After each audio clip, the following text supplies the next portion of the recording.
Hello everyone, आज हम optics में पोलराइड्स के बारे में पढ़ेंगे। पोलराइजेशन जो हम पढ़ रहे हैं उस चैप्टर के अंतर्गत ये टॉपिक आता है। What are पोलराइड्स? पोलराइड्स क्या होते हैं ये डिस्कस करेंगे। सबसे पहले हम पोलराइड समतल ध्रुवित प्रकाश उत्पन्न करने की एक सस्ती एवं व्यावसायिक प्रकाशिक युक्ति है जो द्विवर्णता के सिद्धांत पर कार्य करती है। पोलराइड फिल्म बनाने के लिए एक कार्बनिक यौगिक हर्पेथाइट या कुनैन के आयोडो सल्फेट के अति सूक्ष्म आकार के क्रिस्टल नाइट्रोसेल्यूलोज की एक पतली फिल्म पर इस प्रकार फैला दिए जाते हैं कि सभी क्रिस्टलों के प्रकाशिक अक्ष समानांतर हो जाएं। ये क्रिस्टल उच्च कोटि के डाइक्रोइक या द्विवर्णक होते हैं जो द्विआवर्तित किरणों में से एक को पूर्णतया अवशोषित कर लेते हैं। अब इस फिल्म को पतली कांच की दो प्लेट के बीच में रखते हैं। इस प्रकार पोलराइड फिल्म बन जाती है। पोलराइड बनाने की दूसरी विधि में पॉलीविनाइल अल्कोहल के अणुओं का उपयोग किया जाता है। इन्हें गर्म करके खींचा जाता है। इनकी लंबाई 5 से 6 गुना बढ़ जाती है। इस क्रिया से सभी अणु समानांतर स्थिति में आते हैं। इस स्थिति में आयोडीन को अंतर्भरित या इम्प्रेग्नेट कर इन्हें शीटों के रूप में जमाकर पक्का कर लिया जाता है। इन्हें पोलराइड कहते हैं। इसके द्वारा 99.99 ध्रुवित प्रकाश प्राप्त किया जा सकता है, जिसकी तीव्रता साधारण पोलराइड से प्राप्त प्रकाश की तुलना में 33% अधिक होती है। जब किसी अध्रुवित प्रकाश की इसकी जो कार्यविधि या वर्किंग है, हम कैसे इससे ध्रुवित होता है प्रकाश, जब किसी अध्रुवित प्रकाश की किरण को पोलराइड से गुजारा जाता है तो वह दो समानांतर ध्रुवित किरणों में विभाजित हो जाती है, जिसमें से एक किरण में विद्युत कंपन सदिश हर्पेथाइट क्रिस्टल के समतल समानांतर तथा दूसरी किरण के अक्ष के लंबवत होते हैं। जिस किरण में कंपन क्रिस्टल के अक्ष के लंबवत होते हैं उस विद्युत कंपन सदिश वाली को पूर्णतया अवशोषण हो जाता है, जबकि समानांतर विद्युत कंपन सदिश वाली किरण इससे निर्गत हो जाती है। इस प्रकार निर्गत प्रकाश पूर्णतया ध्रुवित हो जाता है। पोलराइडों की व्याख्या की किस तरह से काम करते हैं। अब अध्रुवित प्रकाश की किरण को हम किसी पोलराइड से गुजारते हैं तो निर्गत प्रकाश किरण ध्रुवित हो जाती है। निर्गत प्रकाश किरण ध्रुवित है या नहीं, इसकी जांच के लिए हम दूसरे पोलराइड का उपयोग करते हैं। इनमें से प्रथम पोलराइड को हम ध्रुवक या पोलराइजर कहते हैं तथा दूसरे पोलराइड को विश्लेषक या एनालाइजर कहते हैं। जब दोनों पोलराइड को इस प्रकार से एक दूसरे पर रखें कि दोनों पोलराइड के अक्ष आपस में समानांतर हों तो प्रथम पोलराइड से निर्गत प्रकाश दूसरे पोलराइड से भी पारगमित हो जाता है। निर्गत प्रकाश की तीव्रता अधिकतम होती है। पोलराइड की इस व्यवस्था को समानांतर व्यवस्था कहते हैं। जब द्वितीय पोलराइड को 90 डिग्री से घुमाकर प्रकाश को देखा जाता है तो कोई प्रकाश निर्गत नहीं होता और निर्गत प्रकाश की तीव्रता शून्य हो जाती है। पोलराइडों की इस व्यवस्था को हम क्रॉसित व्यवस्था कहते हैं।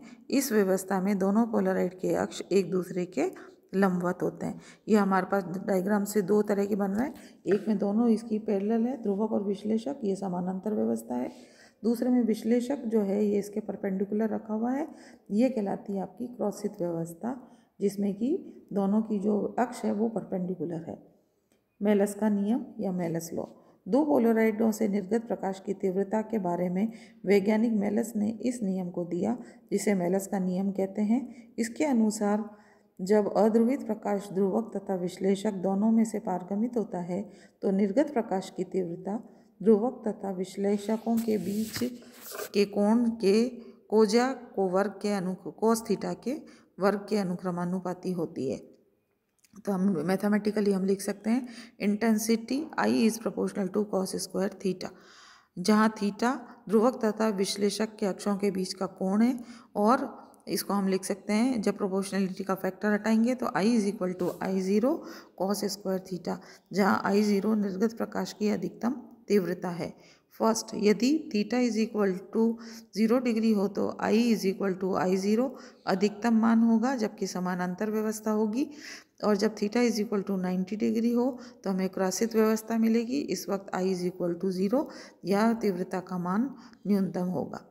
अब पोलराइड को हम कहाँ कहाँ काम में ले सकते हैं, इसके क्या क्या उपयोग हैं। पहला, निकोल प्रिज्म जो है हमारे पास, उसकी अपेक्षा ये एक सस्ती युक्ति होने के कारण इस विधि का उपयोग समतल ध्रुवित प्रकाश प्राप्त करने अथवा समतल ध्रुवित प्रकाश की जांच करने में ज़्यादा किया जाता है। दूसरा, पोलराइडों का उपयोग चमकीली सतह से परावर्तन द्वारा उत्पन्न चकाचौंध को रोकने के लिए भी किया जाता है। जैसे गीली सड़क से परावर्तित प्रकाश अंशतः समतल ध्रुवित होता है।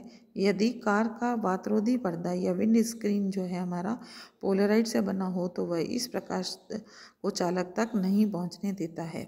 थर्ड, पोलराइडों का उपयोग तीव्रगामी रेलगाड़ी तथा वायुयानों में प्रवेश करने वाले प्रकाश की मात्रा को नियंत्रित करने में किया जाता है। चौथा, इनका उपयोग त्रिविमीय चित्रों को देखने के लिए किया जाता है, जैसा कि हम आगे इसी चैप्टर में पहले देख चुके हैं हम जब हमने लेज़र एंड होलोग्राफी किया था कि त्रिविमीय चित्रों को देखने के लिए भी हमारे को किन किन साधनों की आवश्यकता होती है। फिफ्थ, पोलराइडों का उपयोग ट्रक, कार आदि की हेडलाइटों में किया जाता है ताकि सामने से आने वाले वाहनों के ड्राइवर की आंख पर पड़ने वाली चकाचौंध को रोका जा सके।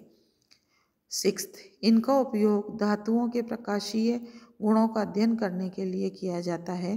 सेवेंथ, प्रकाशीय घूर्णन पदार्थों की संरचना ज्ञात करने के काम में आता है।